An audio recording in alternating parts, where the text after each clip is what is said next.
ভারতীয় হাইকমিশনারকে তলব করে পলাতক শেখ হাসিনার উস্কানিমূলক বক্তব্য ও আসন্ন নির্বাচন ঘিরে বাংলাদেশ সরকারের উদ্বেগের কথা জানিয়েছে পররাষ্ট্র মন্ত্রণালয়।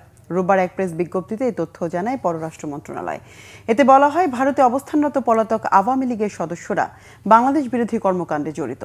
ভারত সরকারকে এসব ফ্যাসিবাদী সন্ত্রাসীর অপরাধমূলক কর্মকাণ্ড অবিলম্বে বন্ধে কার্যকর পদক্ষেপ নিতে বলা হয়েছে ঢাকার পক্ষ থেকে। এছাড়া শরীফ ওসমান হাদির ওপর হত্যা চেষ্টায় জড়িত সন্দেহভাজনদের ভারতে পালিয়ে যাওয়া রোধে দিল্লির সহযোগিতা চাওয়া হয়েছে।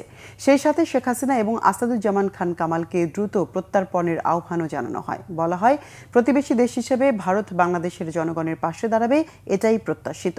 সংবাদ বিজ্ঞপ্তিতে উল্লেখ করা হয়, ভারতীয় হাইকমিশনার বলেন, বাংলাদেশে শান্তিপূর্ণ নির্বাচন অনুষ্ঠানের প্রত্যাশা করে ভারত এবং এ বিষয়ে সর্বাত্মক সহযোগিতা দিতে তার দেশ প্রস্তুত।